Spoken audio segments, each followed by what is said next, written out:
Welcome to English with Zenko Master. Get ready to learn something new today. Chapter 1. The New Puppy. My name is John Grogan and I love dogs. When I was 10 years old, my father gave me my first dog. I called him Sean. Sean was my best friend. He went everywhere with me and he was very obedient. When I called him, he came to me. He played with me and he walked next to me without a leash. In the car, he sat next to me quietly. After many years, Sean died. He was 14 years old. By that time, I wasn't a boy. I was a man. I had my first job. Sean was a great dog. I wanted to get another dog, but it had to be as wonderful as Sean. Some years later, I moved to Florida and married Jenny. Jenny and I had jobs with newspapers. We were very happy. We were young and in love. And life was wonderful. One day, I bought a plant for Jenny. It was very large with beautiful white flowers. Jenny loved it. Maybe too much. Every day, she gave it water. In the end, the plant got sick and died. Some days later, I woke up early. Jenny wasn't in bed. I found her at the table with a newspaper. She had a red pen in her hand. "Jenny," I said, "what are you doing?"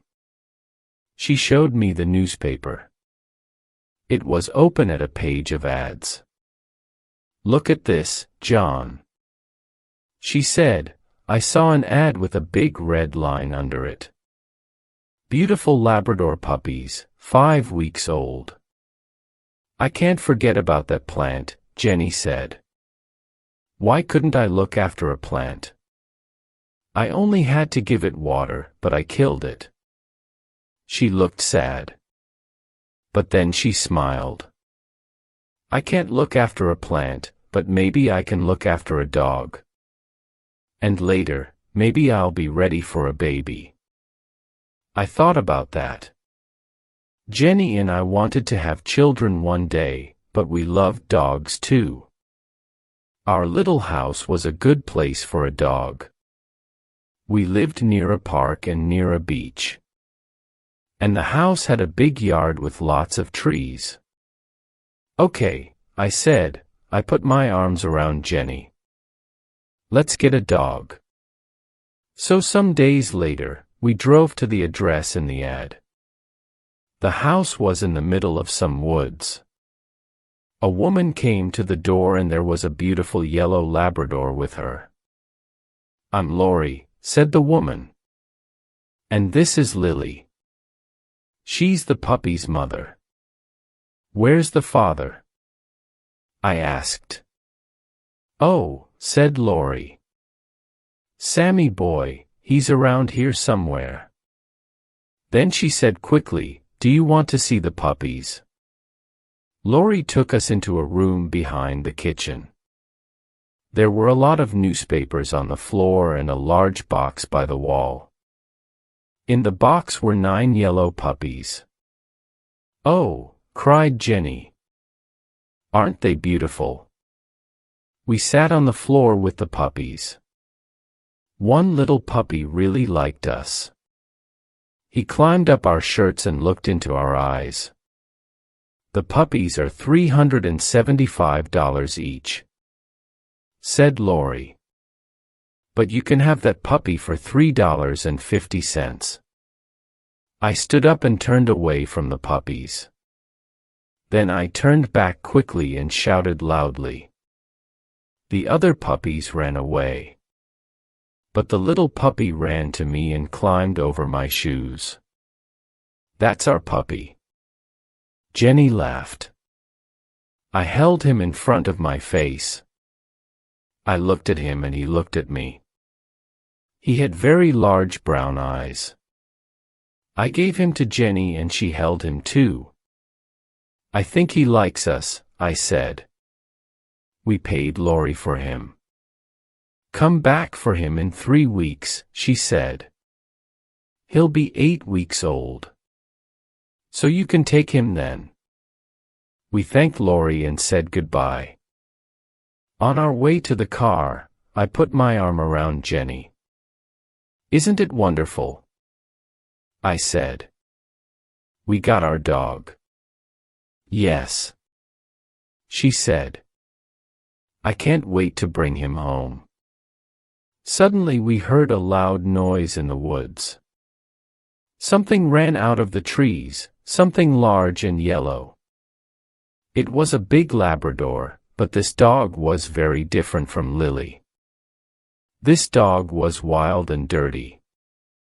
It had a crazy look in its eyes. It ran quickly past us and around the back of the house. I think, I said slowly, that's Dad. Jenny and I tried to think of a name for our puppy, but each of us liked different names. One morning we heard a song by Bob Marley, the Jamaican singer, on the radio. Bob Marley was dead, but people played his music everywhere in Florida. Jenny and I liked his music too. Suddenly at the same time we shouted, Marley, that's it. I cried. That's his name. Marley. Jenny smiled. Some days later, Jenny's sister called her from Boston. We're visiting Disney World next week with the children, she said. Would you like to come with us? Jenny wanted to go to Disney World very much. But I won't be here when Marley comes home, she said. That's okay, I said. I'll go and get Marley. A week later, Jenny left for Orlando. That evening after work, I drove to Lori's house. Marley was a very large puppy now. He eats a lot, said Lori. Are you ready for your new home, Marley? I said. I used his name for the first time and it felt right. Marley sat next to me in the car. He tried to climb on me, but each time he fell back on the floor. In the end, he climbed up and sat on me. He wagged his tail happily. When we got home, I took off his leash. Marley began to sniff. He went around the house and sniffed everything. Then he sat back and looked at me with his large brown eyes. I could read Marley's thoughts. This place is great. But where are my brothers and sisters? I took Marley to the garage next to the house. It was a warm, dry room. Marley, I said. This is your room now. I put some newspapers down on the floor. I put some playthings down, too. Then I put some water in a bowl and made a bed from a large box. You're going to sleep here, I said. I put Marley into the box. He looked sadly up at me.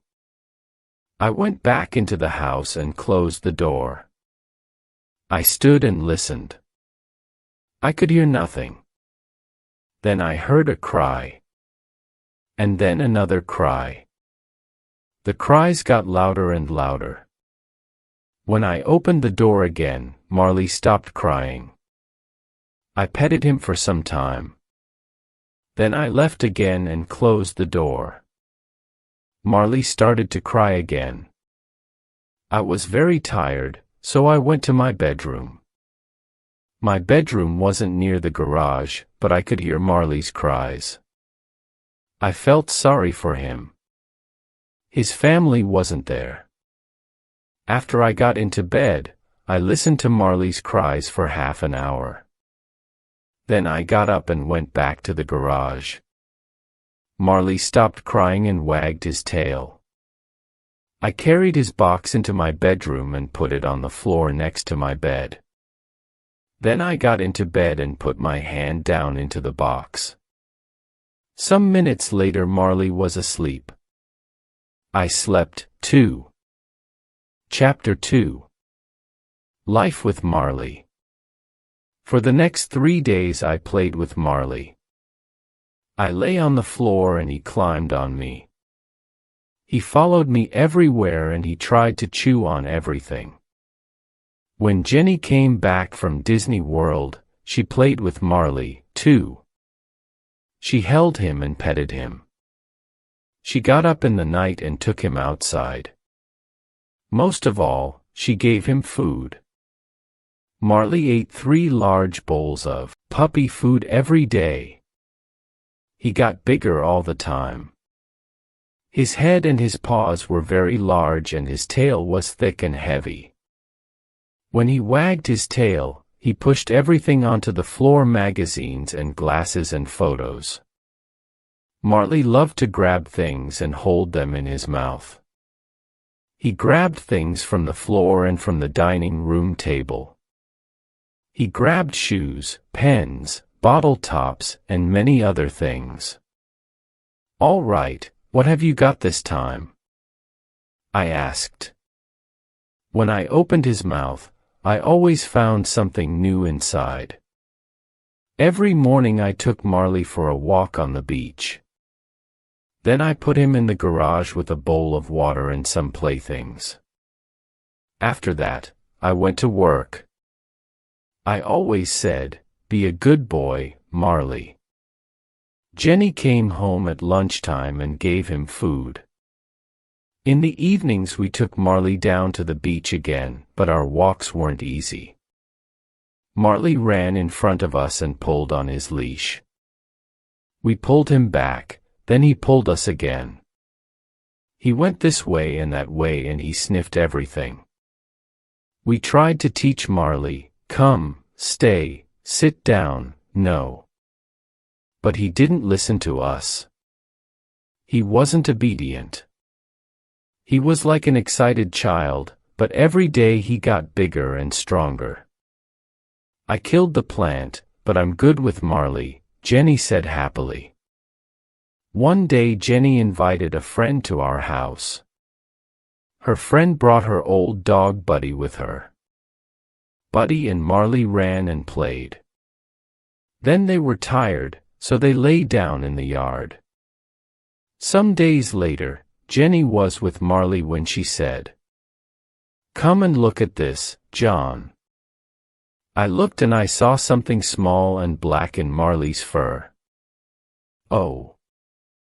No," I said, "Marley has fleas." They were on his paws, inside his ears, and under his tail. "Buddy had fleas and he gave them to Marley," said Jenny angrily. She ran out and got into her car. Half an hour later, she came back with bags of chemicals. First, she washed Marley's fur with the chemicals. Then she put him in the garage and cleaned the house carefully. I cleaned the yard. Every day after that. We looked in Marley's fur, but we couldn't see any more fleas. Some weeks later, Jenny said, "John, I'm going to have a baby." "That's wonderful," I said. I was very happy. We were ready for a baby now. Then Jenny said, "But will those chemicals be a problem?"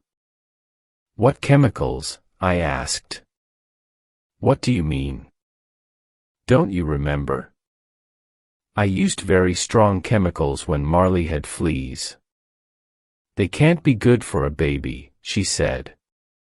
She talked to her doctor about the chemicals. "It's all right, Jenny," he said. "Everything will be okay." Jenny got up early every day and took Marley for a walk. She ate lots of fruits and vegetables. After 10 weeks, she and I saw the doctor again. "Would you like to see your baby?" he asked. Yes, please, we said. We felt very excited. The doctor took us into a room at the back and Jenny lay down. He moved something over Jenny. On a machine next to him. We could see something like a small gray bag, but we couldn't see a baby inside. Is there anything in there? Asked Jenny. After a time, the doctor said quietly, I'm very sorry, Jenny. Your baby's dead. I felt sick. I sat and held Jenny's hand.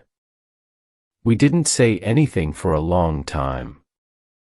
When the doctor left, I put my arms around my wife. Later, I took her home. She was very quiet in the car.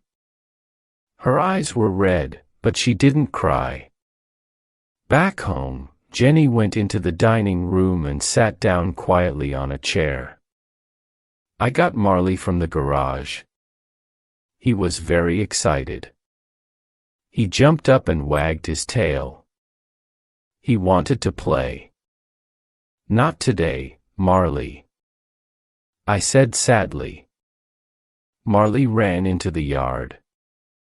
He came back into the house and drank water from his bowl. Then he ran into the dining room and I followed him. But at the door of the dining room, I stopped. I saw a wonderful thing.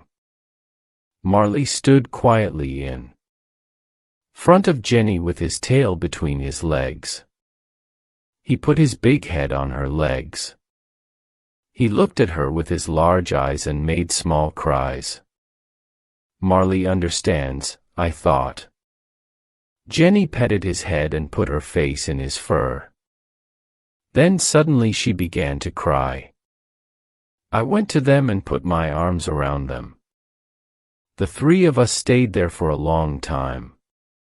Jenny, Marley, and me.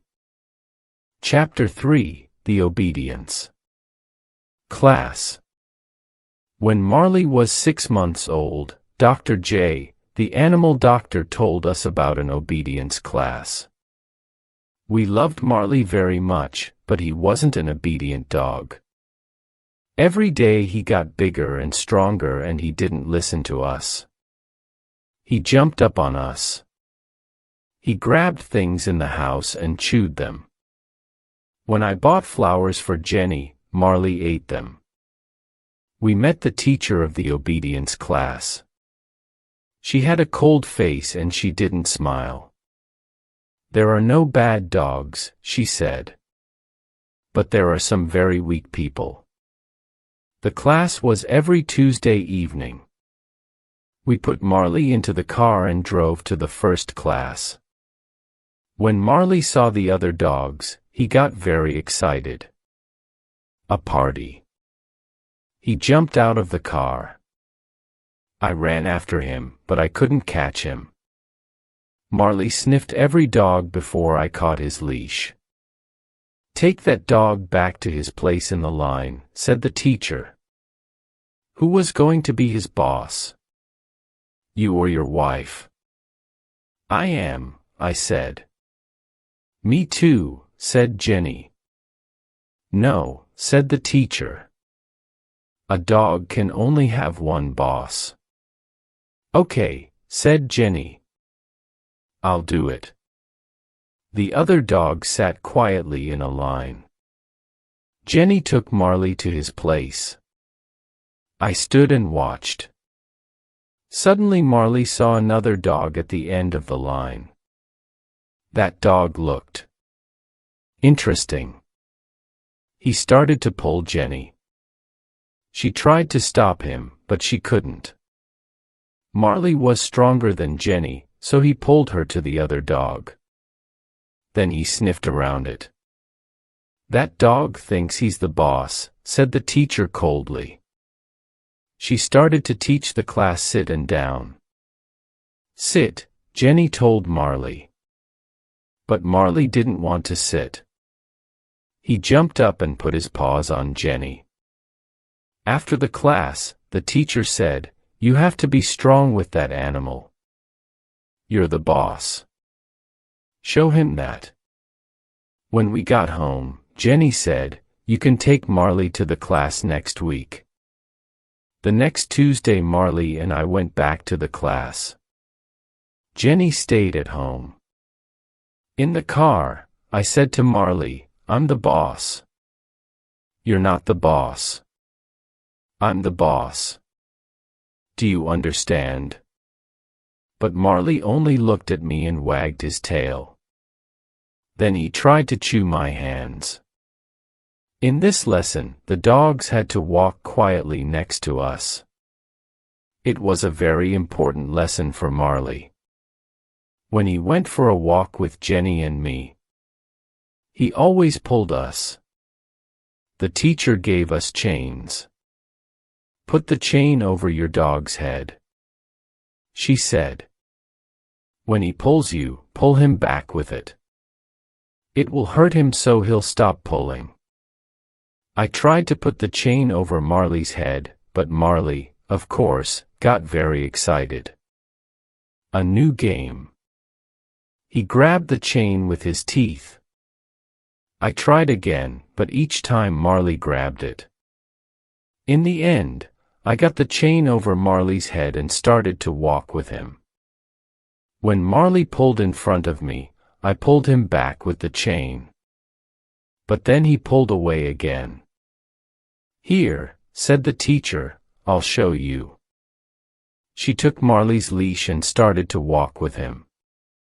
Marley pulled the chain and the teacher pulled him back.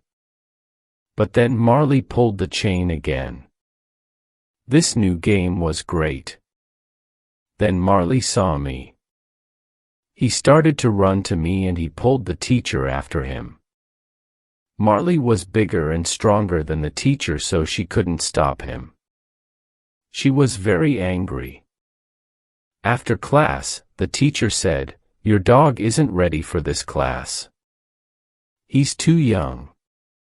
You can bring him back in 6 or 8 months. Are you telling us that we have to leave the class?" I said, "That's right," she said. "You have to leave."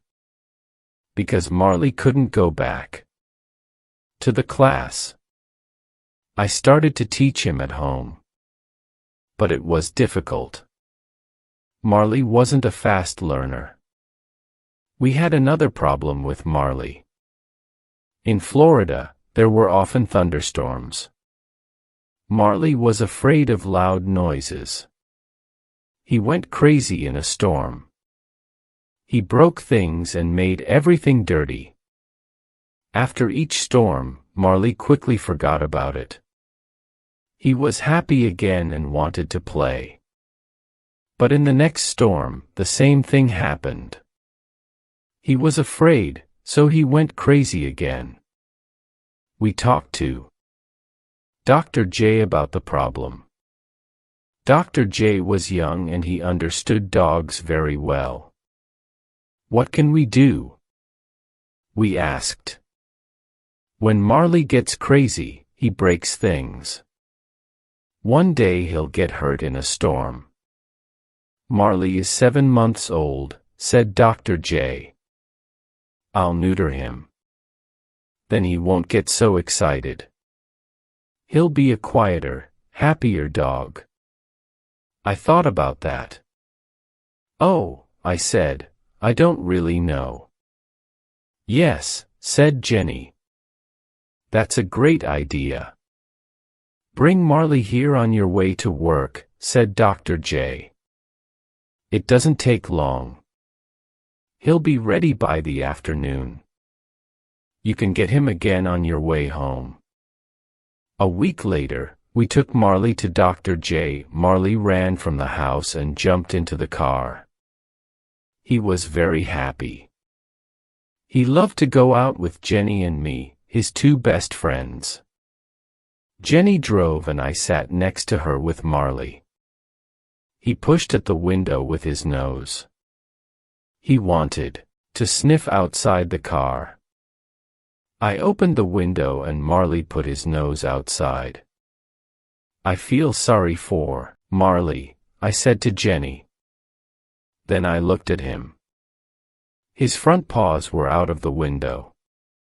John said, Jenny, what's Marley doing? Please be careful. He's fine, I said. He only wants to put his head outside. Marley put his head out of the window. Then suddenly he pushed his front legs out too. He tried to jump down on the road, but the road was very busy with cars.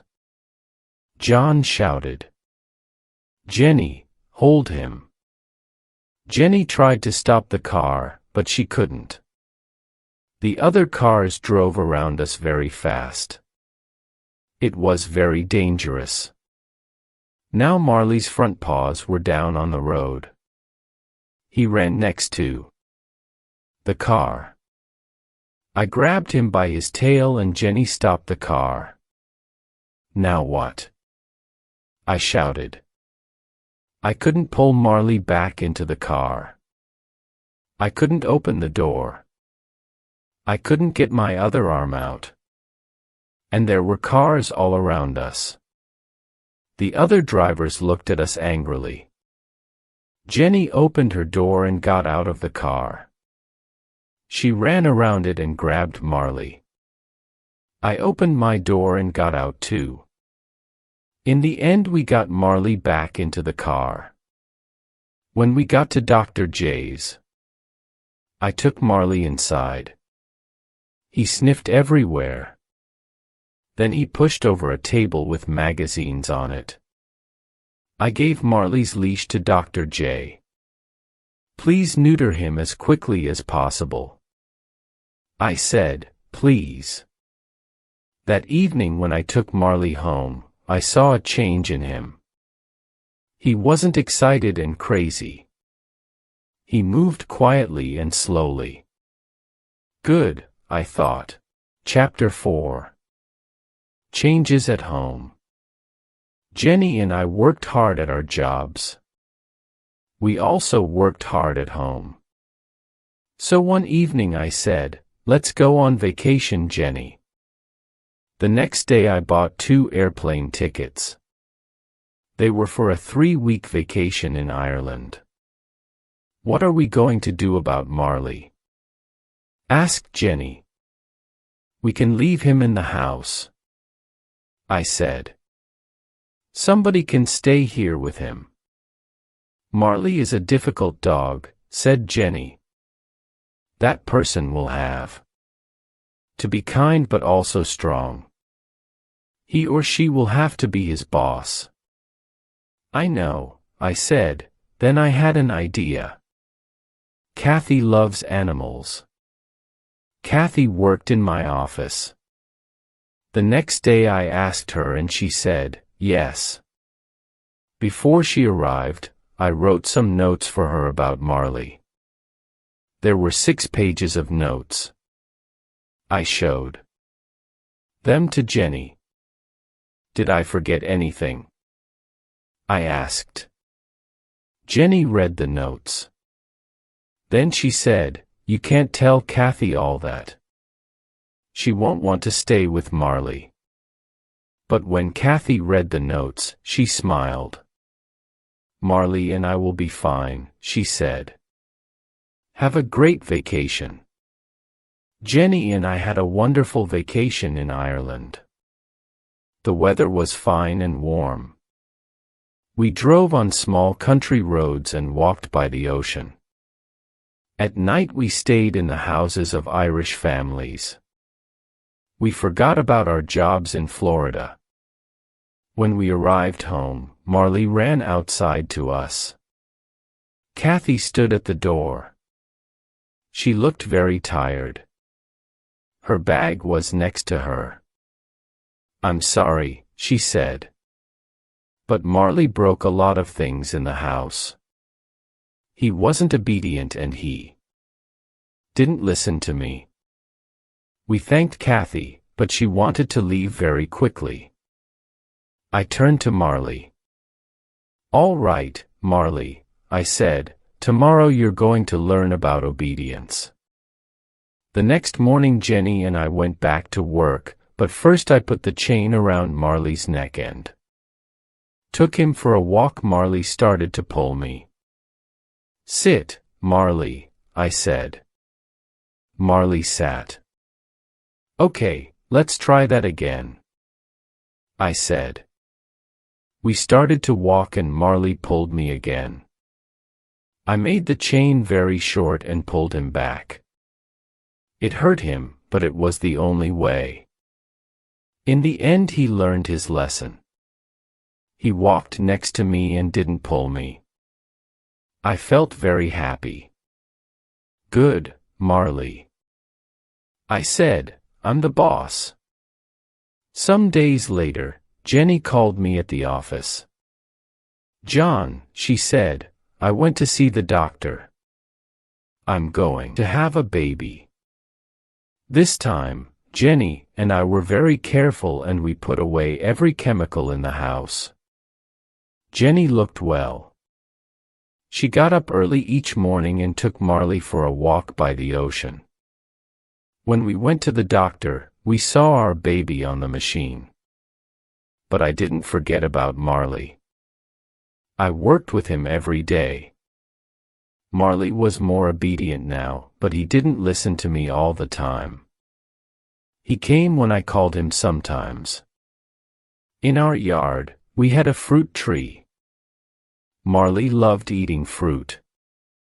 But it went through him quickly. His poop was everywhere in the yard. He ate a lot of other things, too. These went through him and came out in his poop toys, pens, and bottle tops. I bought Jenny a beautiful chain for her birthday. She loved it and she put it around her neck, but some hours later, she cried, "My chain, where is it?"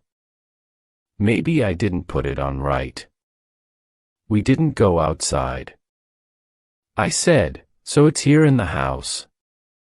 We looked in every room, but we couldn't find the chain. Suddenly, Jenny said, "What's that in Marley's mouth?" I saw the end of a thin chain. "Oh no," I cried. "Okay, Marley, it's all right. Come here now. Please give us the chain." But Marley only looked at us. Suddenly, he threw his head back.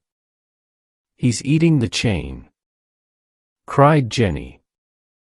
I opened his mouth and pushed my hand down, but I couldn't find the chain. "We'll have to wait," I said. "The chain will go through Marley and come out in his poop." I gave Marley lots of fruit. We waited for 3 days. I followed Marley everywhere. When he pooped, I looked for the chain, but it wasn't there. On the 4th day, I found it. After I washed it, it was very clean. It had a beautiful shine. "That's wonderful," Jenny said. "It shines better than before." Jenny wore that chain for years. When I saw it, I always thought of Marley. Our son was born in St. Mary's Hospital in Palm Beach.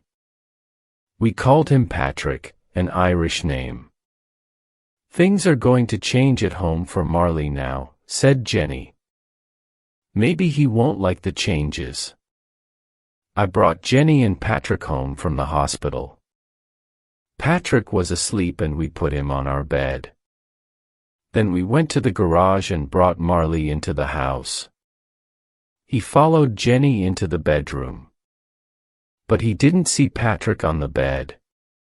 Then Patrick made a small noise and Marley's ears went up. Where did that noise come from? Patrick made another noise. Marley held up a paw and Jenny and I watched him. What's Marley going to do? I thought.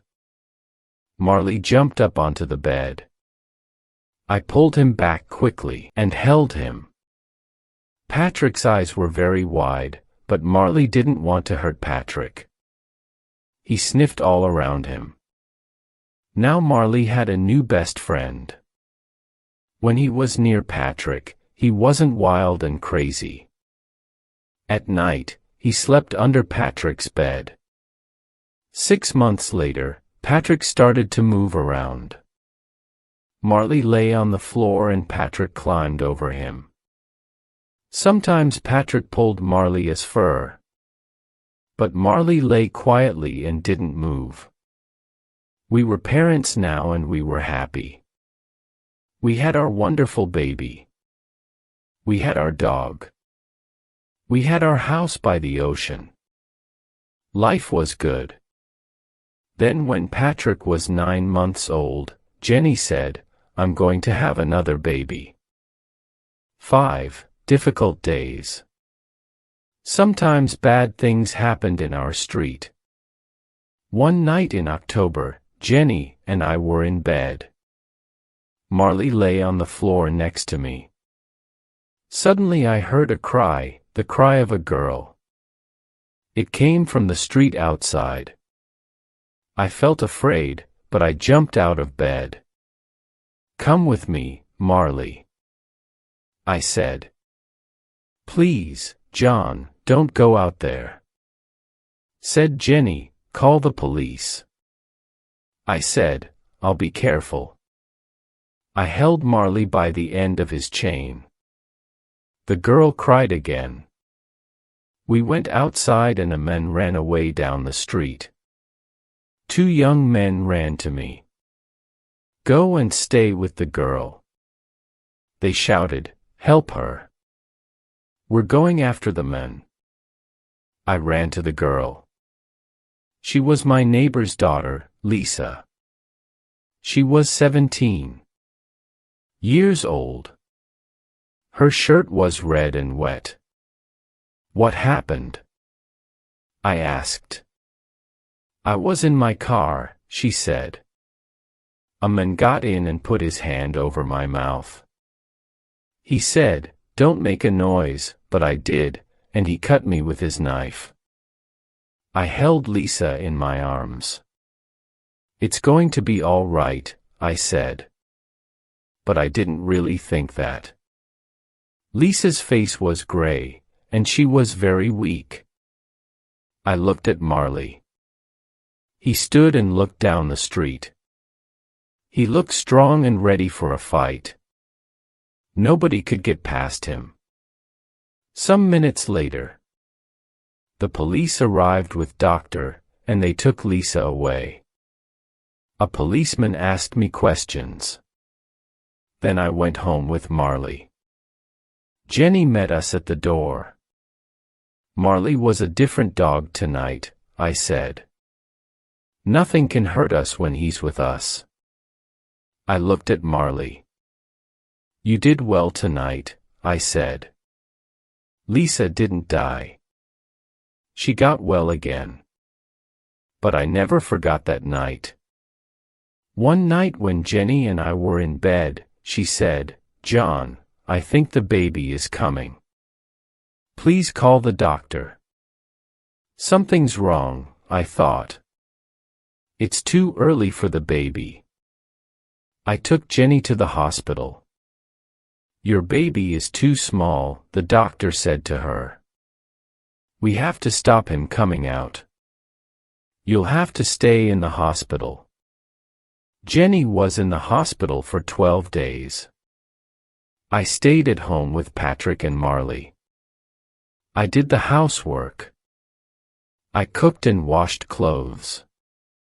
In the evenings, I was very tired. Marley sat and looked at me sadly. I could read his thoughts. "I don't understand.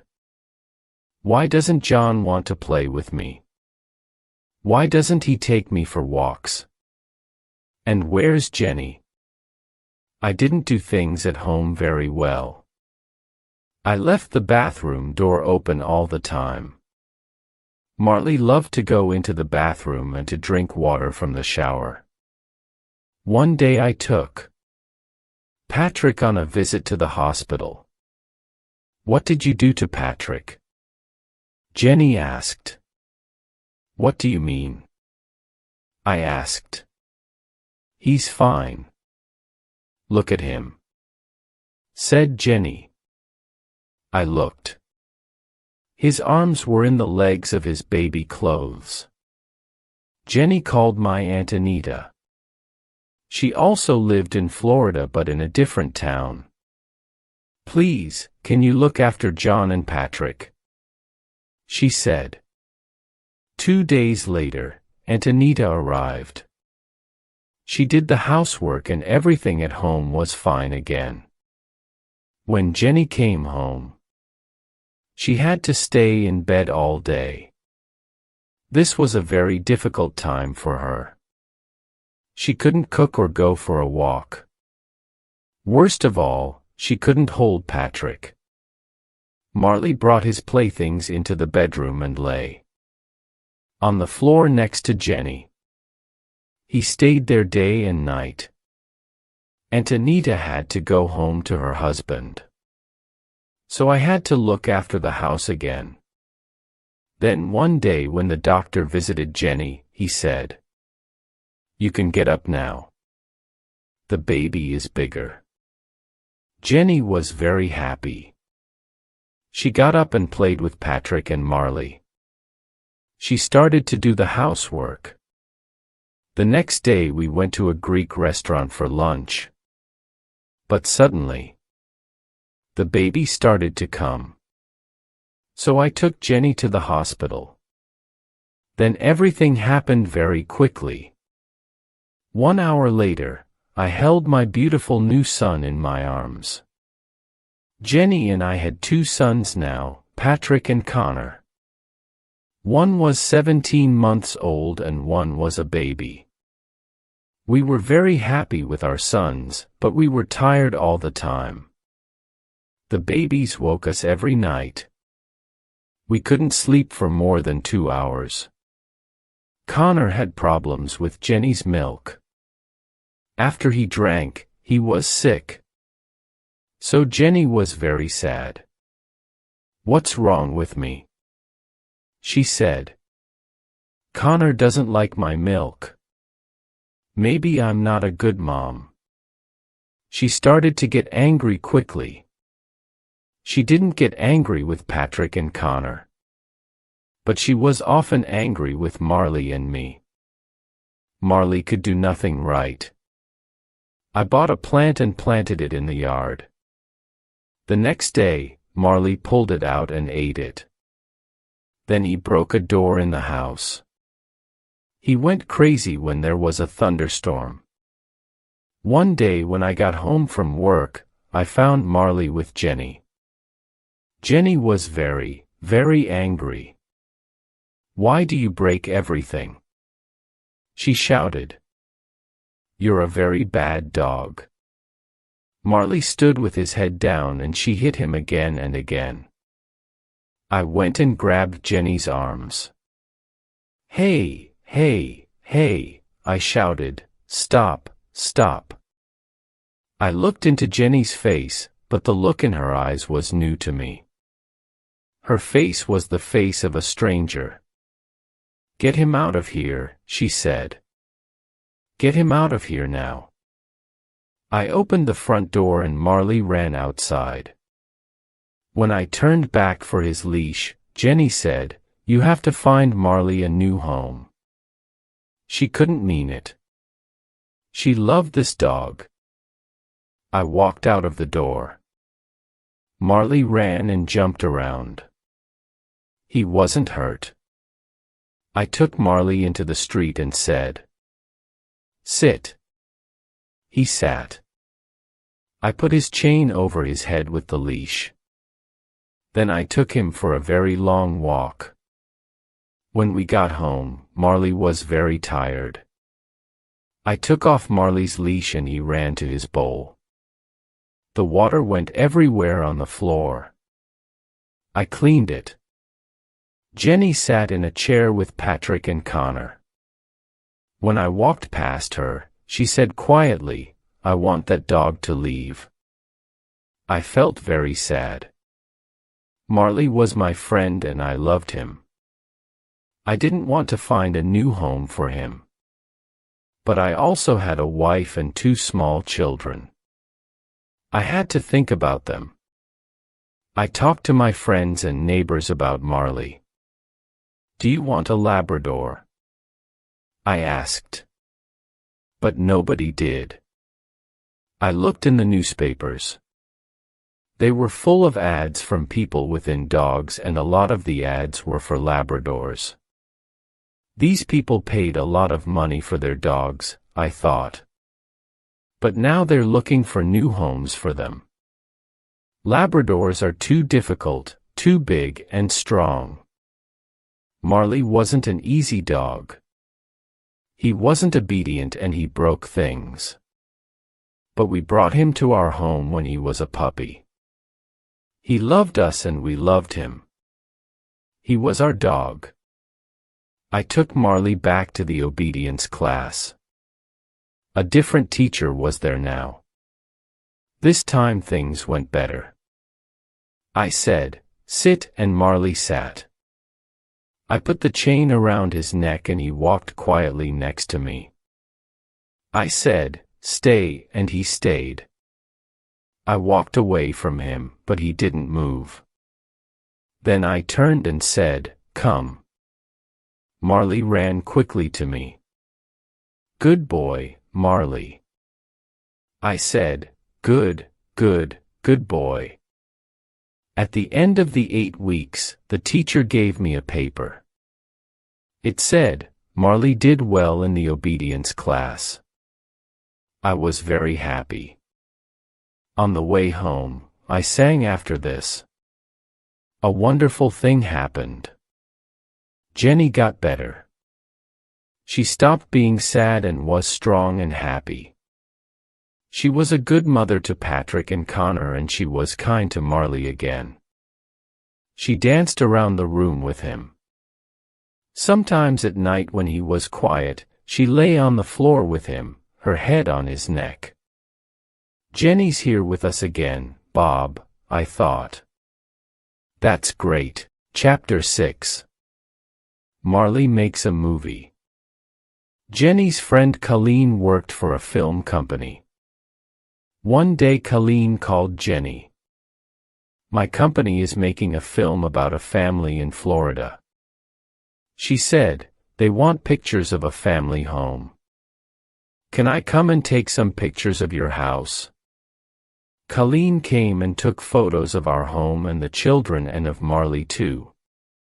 She showed them to her boss, Bob Goss. Some days later, Jenny called me at work. "Bob Gossie is making a movie about a family with a dog," she said excitedly. "So he's looking for a dog, a big family dog. He saw Colleen's photos and he's interested in Marley." "Really?" I said. "You mean Marley?" "Our Marley." The next day Colleen came to our house and took Marley to her boss. 2 hours later she brought him back again. Marley was great. She said, everybody loved him. Some days later the company started filming. Bring Marley to the Gulfstream Hotel at 9 o'clock. Bob Gossie told us. We put the children and Marley into the car and drove to the hotel. A lot of people stood outside. The police were there too. One of the policemen looked inside the car. He saw Jenny, 2 small children and a large dog. "You can't come this way," he said. "You have to turn back." "But we're with the film company," I said. "Our dog is in the movie." "Really?" the police officer said. Then he looked at a paper in his hand. "You have the dog." Marley's name was on the paper. "I have the dog," I said. "Marley the dog." "Oh," said the policeman. He turned to another policeman and shouted, He has the dog. Marley the dog. Then he turned to us again. You can come in, he said. I felt very important. Marley was famous. The cameraman started to film Marley, but Marley wasn't obedient. He ran and jumped. He chewed through his leash. Cut, cut, cut, shouted Bob Goss. At the end of the day we took Marley home. Marley, I said sadly, you're not going to be famous. But the next day the film company called again. Please bring Marley back here, they said. When we got back to the hotel, Bob Goss said, on film Marley was great. Marley had a very good time with the people in the film company. Everybody played with him and petted him. After 4 days the cameraman stopped filming. Call us after 8 months, said Bob Goss. The movie will be ready then. After 8 months we called the company. The name of the movie was The Last Home Run, but we couldn't learn anything about it. I called the company again and again. 2 years later I was in a store and there were a lot of movies on the shelves.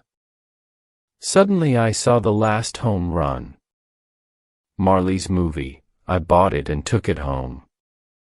Come and watch this, I shouted to Jenny and the children. We saw Marley in the movie. He was only there for 2 minutes, but it was very exciting. We all laughed and cried. We're famous, shouted Patrick. Marley's name came at the end of the film. In big letters it said, Marley the dog. Sometime later we said goodbye to our home in West Palm Beach. The place got more and more dangerous and our house was too small for 2 children and a large dog. So we moved to a bigger house in another city, Boca Raton. A lot of rich people lived in Boca Raton. They had expensive cars, big houses, and beautiful clothes. There were many good things about our new house. Near the house was a small park, but best of all it had a pool. We all loved the pool, but Marley loved it most. He jumped in with me and climbed on me. But there was a problem with the garage in our new house. It had no windows and it got very hot in summer, so we couldn't put Marley in it when there was a thunderstorm. I took Patrick and Connor to the pet store and we bought a strong cage for Marley. We put it next to the washing machine. I put some food in the cage. Come here, Marley, I called. Marley went inside and I closed the door of the cage after him. He lay down on the floor and chewed his food happily. This is going to be your new home when we're away, I said. That evening we went out for dinner. Before we left I opened the door of the cage. Marley walked inside and I closed the door. Be a good boy, Marley, I said. We had dinner in a restaurant, then we went for a walk. This is great, said Jenny. We can forget about Marley. We know he's fine in the cage. She smiled happily. We went home and walked to the front door. I looked at the window next to it. Something was there. In the window. Something black and wet. It was Marley's nose. What's that? I said. How could Marley? When I opened the front door, Marley ran to us happily. Everything in the house was fine. Then we looked at the cage. The door was open. But how did Marley get out? Asked Jenny. He opened the door from inside, I said. He's smart and he's very strong. Day after day when we left the house we put Marley into the cage. When we came home sometimes he was there. Sometimes he was at the window. We tried to make the cage stronger but Marley was stronger than the cage. When he wanted to get out he pushed the door open. Chapter 7. The World's Worst Dog. Many people in Boca Raton had dogs but their dogs were very different from Marley. Most of these dogs were very, very small. Rich women carried them in their handbags and took them into expensive stores and in their fast cars. Marley wanted very much to be friends with these small dogs, but the dogs didn't want to be friends with Marley. The weather in Boca Raton was very good, so lots of restaurants had tables and chairs outside. Customers brought their dogs with them to the restaurants. People ate their food or drank coffee and their dogs lay quietly on the ground. One Sunday afternoon we went out for lunch. We parked our car and walked up and down the street. Many other people were out with their dogs too. Marley walked next to me on his leash. We found a restaurant and sat down outside. I put Marley's leash around one of the legs of the strong heavy table. The waiter came and we asked for some drinks. Then Jenny held up her glass happily. "To a beautiful day with my beautiful family," she said. Suddenly our table started to move. It moved quickly between the other tables and the other customers. "What's happening?" I thought. Then I saw a small white dog across the street. "Marley's going to that dog," I shouted. "We have to stop him." We jumped up and ran after Marley in the table. "Sorry, sorry, sorry," we shouted to the other customers. I ran and grabbed the table. Jenny grabbed it too. We held it and it stopped moving. I turned around and saw the faces of the other customers. Everybody looked at us with their mouths open. We carried the table back to its place and a waiter came. "I'll get some more drinks for you," he said. "No," I said, Jenny. "We'll pay for our drinks and leave." Jenny and I had another baby. This time it was a girl and we named her Colleen. When Colleen was 2 months old, I had my 40th birthday. I wanted to do something exciting on my birthday, but it was a very quiet day. When I arrived home from work, Jenny was tired. By 8:30, all 3 children were asleep and Jenny was too. I felt a little sad. I took a drink outside. I sat and looked at the ocean. Marley lay on the ground next to me. I thought about my life. Then I thought about Marley. He wasn't a puppy now. He was 6 years old, but he loved life and he was very happy. "Marley," I said, "it's only you and me tonight." I held up my glass. "We're not young, but we're having a good time." Some days later, my friend Jim called me. "Let's go out for a drink on Saturday," he said. Jim came for me at 6 o'clock and we went out to a bar. We talked and laughed. Then the barman called out, "Is John Grogan here?" "There's a phone call for John Grogan." It was Jenny. "The baby's crying," she said. "Can you come and help me?" "I'll take you home," Jim said. When we turned into my street, I saw a lot of cars. "Somebody's having a party," I said. Jim stopped the car outside my house and I invited him inside. Then, suddenly, the front door opened. Jenny stood there with Colleen in her arms. She had a big smile on her face. I looked into the yard. There were lots of people around the pool, my friends and neighbors. "Happy birthday, John," they shouted. I wanted to take Marley to the beach. You couldn't take pets onto most beaches in South Florida, but one small beach was different. Everybody called it Dog Beach. On Dog Beach, dogs could run freely. They didn't have to be on a leash. One morning in June, I took Marley to Dog Beach.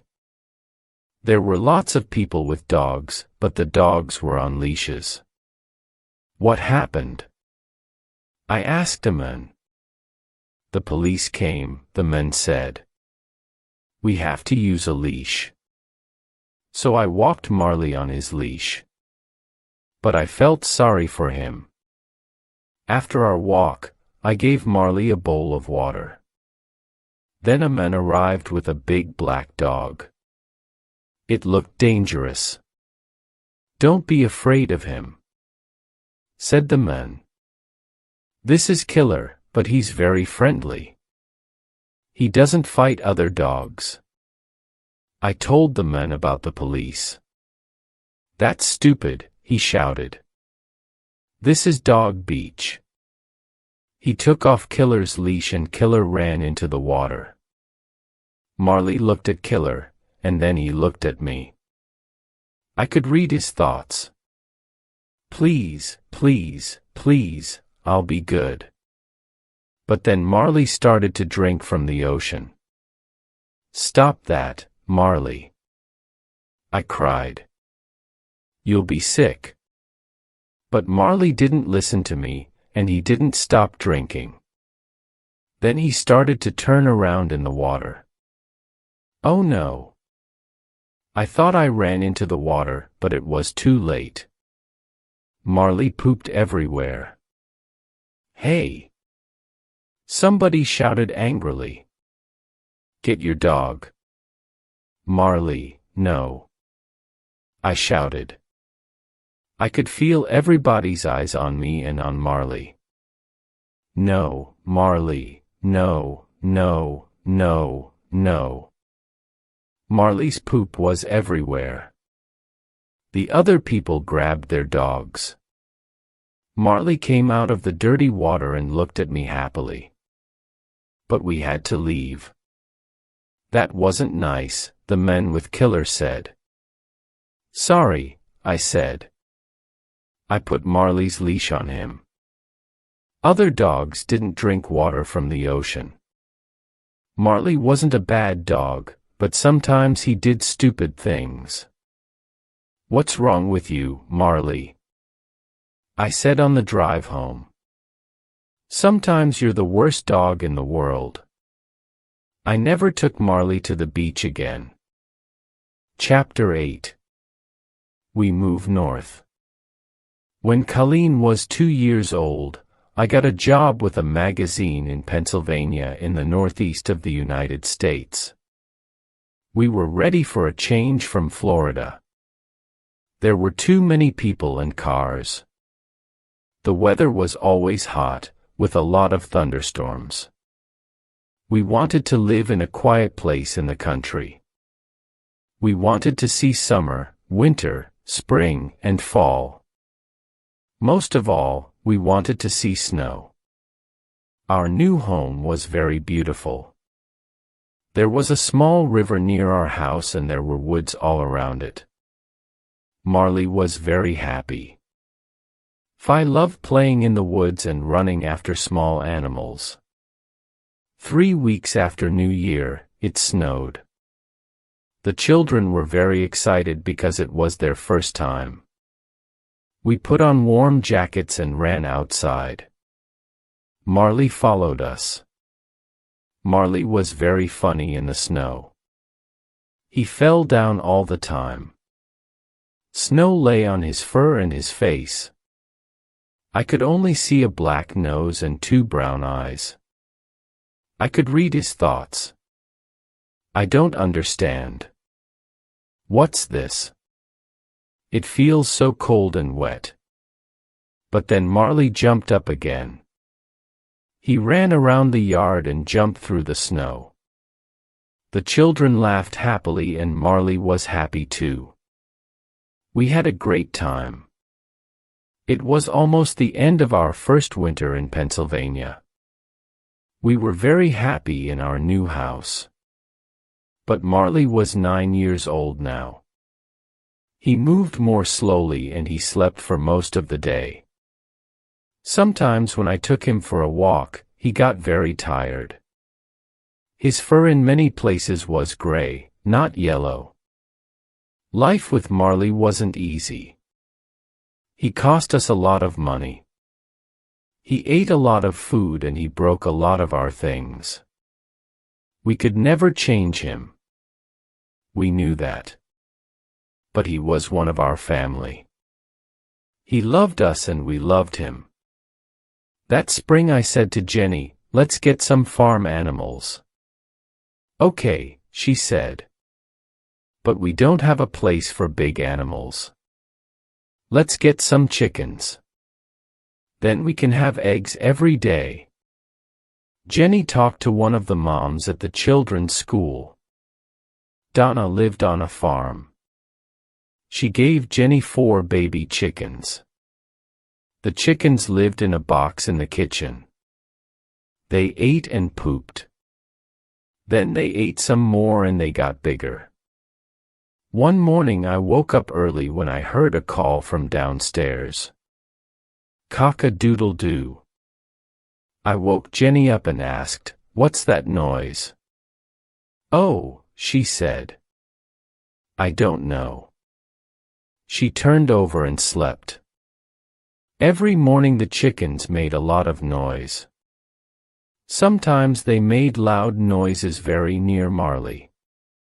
Marley was usually afraid of loud noises, but he didn't move away from the chickens.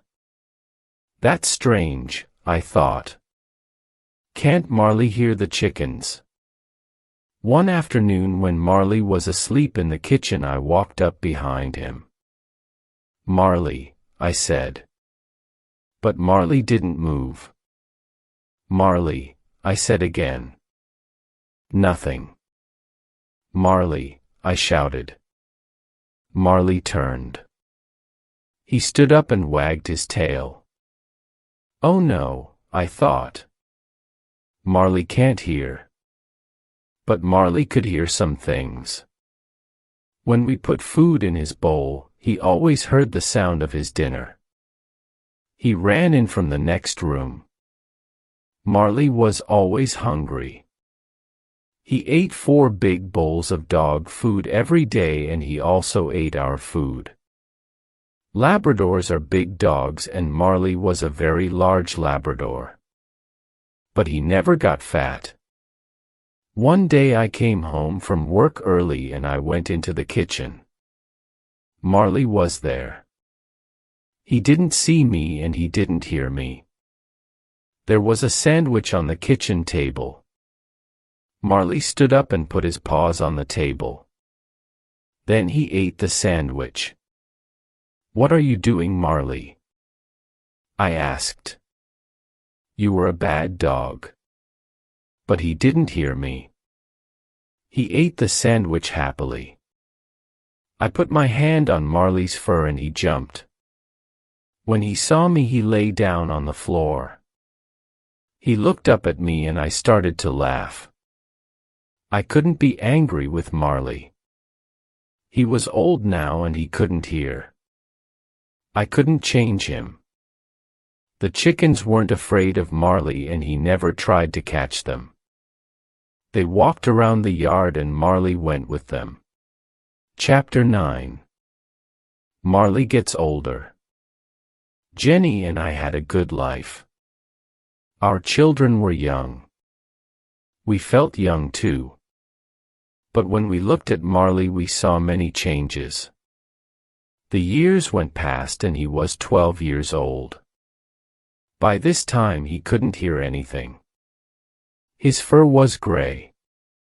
His teeth were brown. Late one night I took Marley outside for his walk before bed. It was winter and there was a cold rain. I went back into the house for my jacket. When I came out again, Marley wasn't there. I looked for him everywhere but I couldn't find him. I went back inside. Then I walked upstairs and woke up Jenny. "I can't find Marley," I said. "He's out there in the rain." Jenny pulled on her jeans and shoes and we went outside again. I walked slowly through the woods and called for Marley. Jenny went a different way. We were very wet and cold. "Let's go home and get warm," I said. "I'll get the car and come out again." We walked back to our house. Suddenly we saw Marley. He stood outside the house out of the rain. When he saw us, he was very happy. I felt angry with him, but then I was happy too. I brought him inside and dried him. Marley was very tired. He went to sleep and woke up at noon the next day. Marley couldn't see well now. His fur started to fall out too. Jenny cleaned the house every day but his hairs were everywhere. But Marley's biggest problem was his hips. They hurt him a lot and he couldn't move quickly. He couldn't climb the stairs easily but he tried to follow us everywhere. Marley had good days and bad days. One spring evening I took him for a short walk around the yard. The night was cold and there was a light wind. I ran and Marley ran with me. "Marley," I said, "you're a puppy again." We ran back to the house. There were 2 small stairs in front of the door. When Marley tried to climb the stairs, he fell down. He lay on the stairs and looked sadly up at me. Marley was too heavy for me. I couldn't carry him, so I had to push him up the stairs. Then he stood up and went into the house. When I looked at Marley, I thought, we only have one life and it can change very quickly. I enjoyed my job on the magazine, but I really wanted to work for a newspaper again. Newspapers were more exciting and I liked writing about big stories. I also liked getting letters and calls from readers. A friend told me about a job on the Philadelphia Inquirer. This was one of the best newspapers in the United States. I wrote to the newspaper and I got the job. I was very happy. In the summer, Jenny visited her sister in Boston. She took the children with her. I didn't go because I was busy with my new job. Every day I was away from home for 10 or 12 hours, so we took Marley to a vacation home for dogs. Some days later, an animal doctor called me from the home. "I'm sorry," she said, "but Marley's very sick." When he saw the other dogs, he got very excited. He ate his food too quickly. Then he had a bad problem with his stomach and he almost died. He's a little better now, but it will happen again. "Oh," I said, "what are you saying? Do you want us to help end Marley's life?" She said, "I'm sorry." "Oh," I said, "I couldn't think. I have to talk to my wife." I called Jenny in Boston and we had a long conversation about Marley. In the end, Jenny said, "The doctor's right. We have to do the best thing for Marley." I called the doctor back. "Yes, Marley's a very old dog." I said, "Life isn't so good for him now. He doesn't have many teeth and he can't hear. His hips hurt him too." "Yes," she said. "Maybe we have to put him to sleep, but I'll call you again in an hour." When the doctor called again, she said, "Marley's a very sick dog, but he isn't getting worse." The next morning she called again. "We can wait," she said. "Marley's eating. You can take him home tomorrow." I was very happy. The next evening after work I went to the dog's home. Marley was very thin and weak. I thanked the doctor. "Everybody here loves Marley," she said. "One of the workers helped me put Marley into the car. Then I drove him home. He couldn't climb the stairs to the bedroom and I didn't want to leave him. So that night I put a sleeping bag on the floor and lay down next to him. Tomorrow Jenny and the children are coming back," I said, "but tonight, Marley, it's only you and me." I thought about my first night with Marley when he was a small puppy. That night he cried for his mother. And then he slept in a box next to my bed. Now, 13 years later, here we were again. I put out my hand and petted him. In the next weeks, Marley got a little better. A lot of the time he lay on the floor in the family room asleep in the sun. But one morning when I was in the bedroom, I heard a noise. Then Connor shouted, "Help!" Marley fell down the stairs. Marley lay at the bottom of the stairs. Jenny and I ran to him, but then he got up and walked away. Marley had a bad fall, I told the children. But he's okay. But Marley was hurt. When I got home from work that evening, he couldn't move. When he saw me, he tried to get up, but he fell down again on the floor. "I don't think Marley can go upstairs again," I said.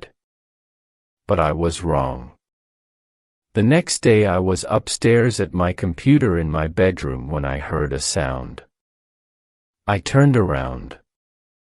Marley stood at the bedroom door.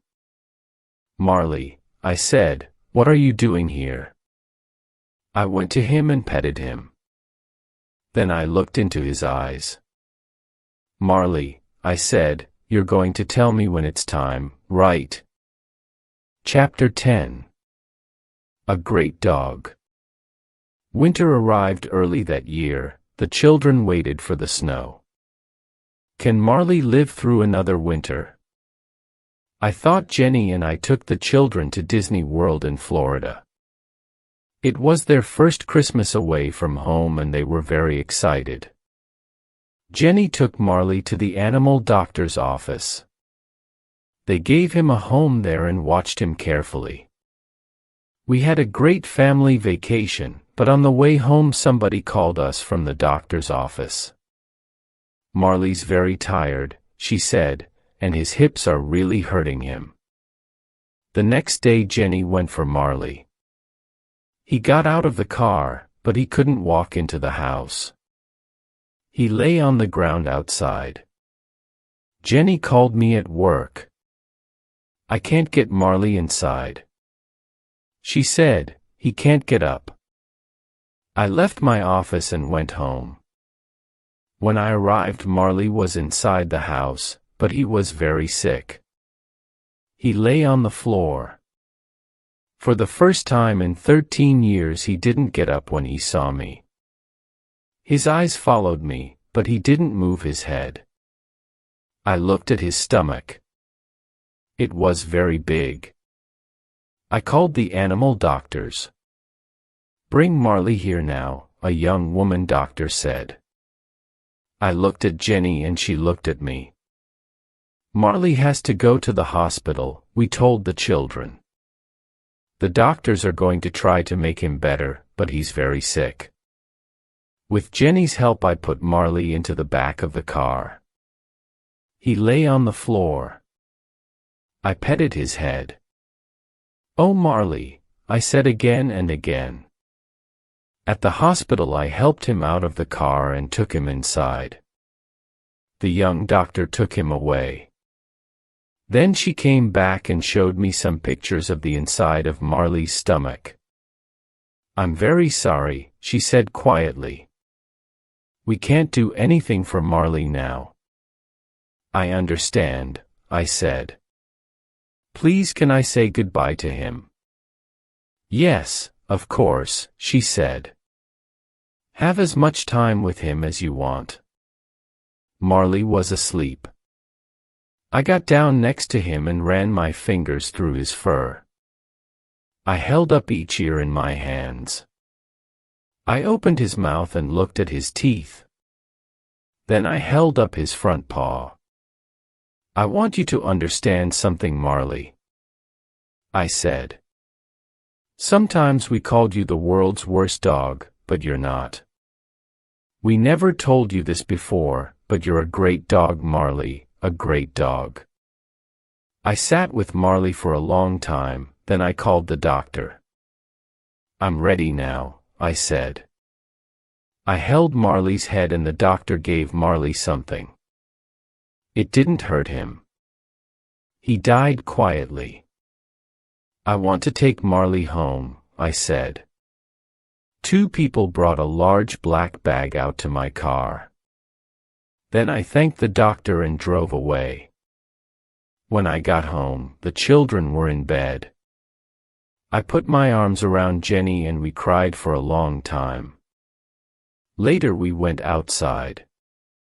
We took the black bag out of the car and put it into the garage. Next morning, Jenny told the children about Marley. They were very sad and started to cry. It's okay, I said. When you have a dog, this always happens. Dogs don't live as long as people. Connor made a picture and wrote a letter for Marley to Marley. I loved you all my life. You were always there when I wanted you. Your brother, Connor, Richard Grogan. Colleen made a picture of a girl with a big yellow dog. She wrote under the picture, I will never forget you, Marley.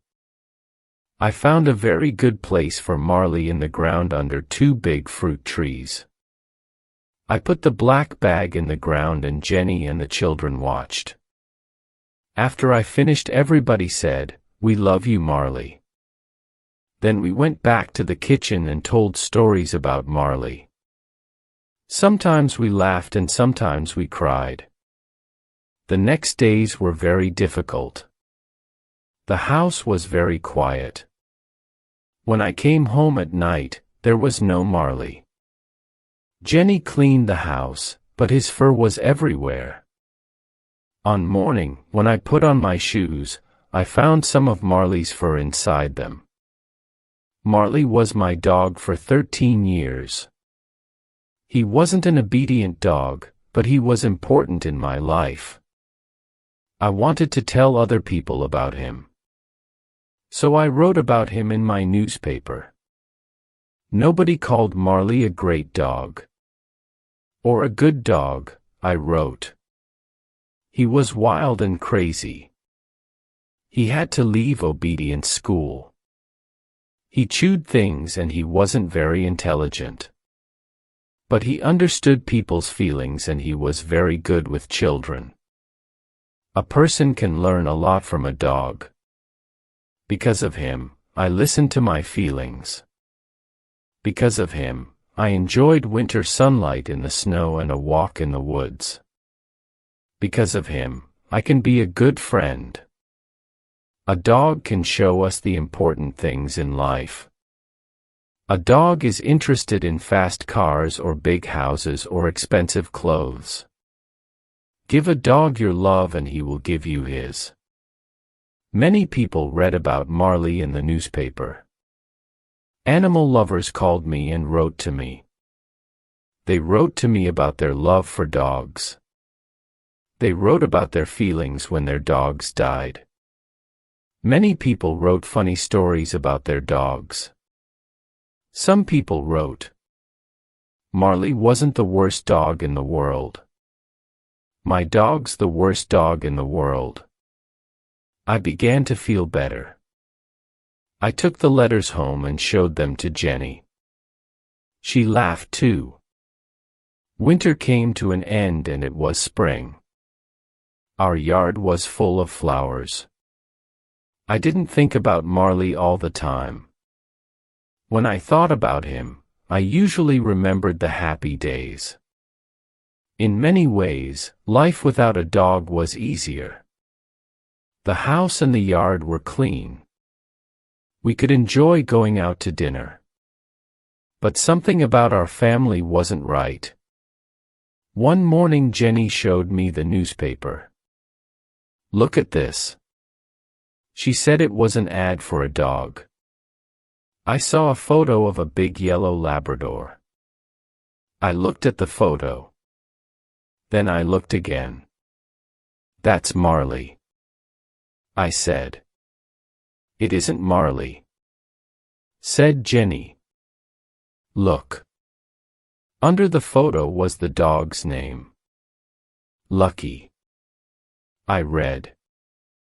"I'm looking for a new home and a new family. I want a quiet home because I'm a little wild." We read the ad and looked at the photo again. We didn't say anything for some time. Then I said, "We can go and look at him." "Yes," said Jenny. "Why not?"